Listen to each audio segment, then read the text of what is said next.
જેતપુરના કાગવડ ખોડલધામ મંદિરે પૂર્વ મુખ્યમંત્રી શંકરસિંહ વાઘેલાએ દર્શન કર્યા. સુલતાનપુરા ગામે ધાર્મિક કાર્યક્રમ જવાનું હોવાથી રસ્તામાં ખોડલધામ આવતા દર્શન કર્યા હતા.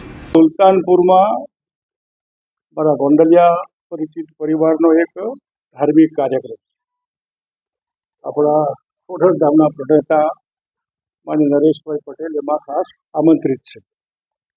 હવે સાથે જઈએ તો સારું, પોતાનો આગ્રહ હતો. સ્વાભાવિક આ રસ્તે જતા હોઈએ માતાજીના દર્શન ન થાય બરાબર નહીં. ખોડલના દર્શન માટે નરેશભાઈ સાથે મળીને આગળ સુલતાનપુર જવા માટે ખાસ અહીં આવ્યો છે. કોઈ બીજો રાજકીય જેવો પ્રોગ્રામ નથી, ટોટલ ધાર્મિક પ્રોગ્રામ છે. હવે તમારે પૂછવું હોય પૂછો.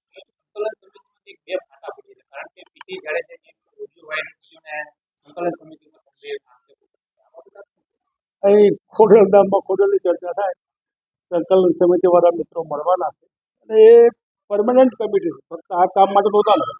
એ સંકલન સમિતિ આ ક્ષત્રિય સમાજનું કામ જે દિવસે રાજકોટ લોકસભાની ચૂંટણી પૂરી થઈ એ દિવસે કામ પૂરું થાય. પાર્ટ 2 પાર્ટ 3 એવું એમાં કંઈ ના હોય. કોઈના ઘરનું હોય પણ સમિતિ તરફથી કંઈ નથી આવી મને માહિતી. ઓકે, સરકારી ક્ષેત્રમાં મેન્ડેટ હોય, મેન્ડેટ વાળા ઉમેદવાર હારી જાય, આ બાબતે આપ તો ભાજપથી પૂરેપૂરા વાકેફ છો? હું નથી અત્યારે એમાં. એમની વાકેફ છો? ચાલ્યા કરે. દરેકની ચર્ચી પડતી હોય, દરેકનો ટાઈમ હોય, દરેકની એક મર્યાદા હોય.